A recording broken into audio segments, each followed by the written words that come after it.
Yo, what's up guys, welcome back to a brand new video. In today's video, we're going to be talking about Marvel's Spider-Man 2, the sequel to Spider-Man PS4. Highly anticipated game has had many leaks and rumors surrounding it, with many people trying to break them down. But here in this video today, I'm going to be counting down my top 5 predictions for Marvel's Spider-Man 2, aka Spider-Man PS5. And with that being said, let's get straight into the predictions. Number 1, the introduction of Eddie Brock. Now obviously, as we know, due to the end of Spider-Man PS4, Harry Osborn does have the symbiote, and we do see Norman Osborn with it as well. However, I think they'll introduce Eddie Brock as a subversion of an expectation. If they introduce Eddie Brock, it will add another layer to Peter's character after he's just lost Aunt May. That is the end of one character and the introduction of another character into the series. This will then allow Peter's character to grow, and if Eddie Brock is anything like the Ultimate Comics, which means he's childhood best friends with Peter Parker, that could mean that him and Peter go way back and then delve into another side of Peter's character. Eddie Brock could then rival Peter later in the game, and then obviously not become Venom. Or he could become Venom. Maybe we have an expectation that Harry Osborn will become Venom, but then maybe Eddie Brock becomes Venom in the end. Anyway, either way, I do think a character of Eddie Brock of the sorts, maybe not him specifically, but a new character will be introduced in this game. Which leads me on to my second prediction. Harry Osborn, Venom, is actually the main villain. Now, after the end credits scene of Spider-Man PS4, it's a preconceived notion that Venom and Green Goblin will be the villains of this game. Now, I think that's a little bit too obvious. In my opinion, I don't think Green Goblin will actually show up in this game. Now, I'll get onto that a little bit later, but I think Harry Osborn Venom is going to be the main antagonist. Now, it is pretty obvious. I just talked about subverting expectations. If we introduce Eddie Brock, people will think Eddie Brock will get the symbiote. However, I still think Harry Osborn will definitely become Venom.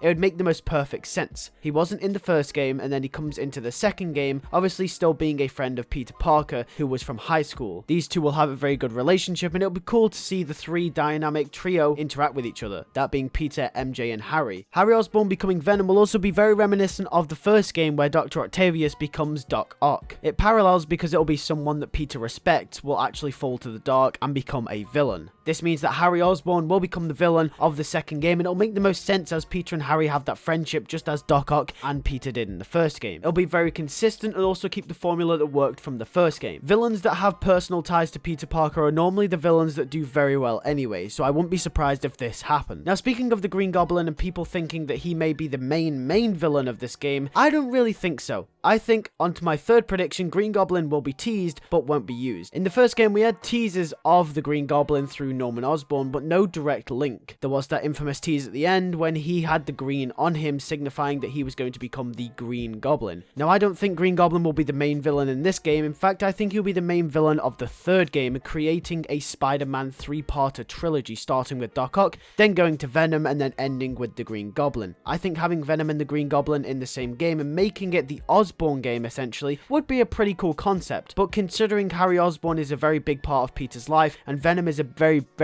big villain anyway, I think it's more sensible to use him as the main villain of that game and then leaving Osborn for the third one. This doesn't mean that this couldn't be true, and either way I think Green Goblin or Norman Osborn will be a big part of the second game anyway, but I don't think Green Goblin will be used. On to my fourth prediction, I think that free roam will be available for Miles Morales, or at the very least it'll be an unlockable feature at the end of the game. Now, whilst I think after the first game it was smart giving Miles the powers to obviously eventually take over for Peter, I think we do have to have a proportion of the game really explore this character as well as play as him, because if they're ever going to continue this franchise with Miles Morales, they're going to need people to get used to him as a playable character. Therefore, I think free roam will be available for Miles Morales, but probably not towards the end of the game. I still think we'll get missions like we did in Spider-Man PS4 with MJ and Miles where we can play as those characters, but I don't think it'll be as often as Peter. But I do think free roam will become available to use as Miles Morales as he starts to become more used to his spider powers. Which brings me on to my fifth prediction and the final one, which is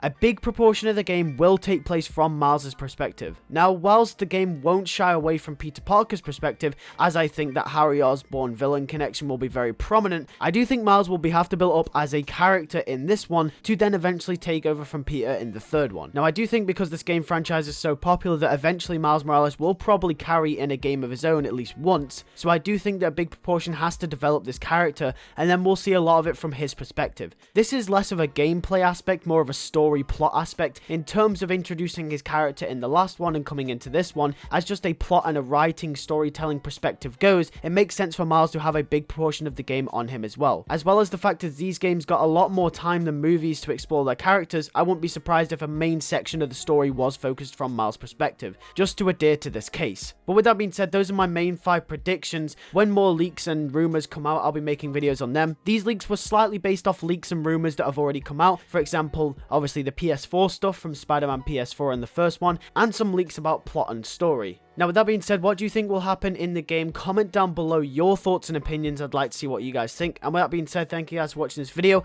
I'll start to make more Spider-Man videos on the game coming very soon. I used to make a lot of them before in the past, but now I'll be making more of them now because we're getting very close to maybe an announcement of Spider-Man PS5. With that being said, thank you guys for watching, and I'll see you guys in the next one. Peace.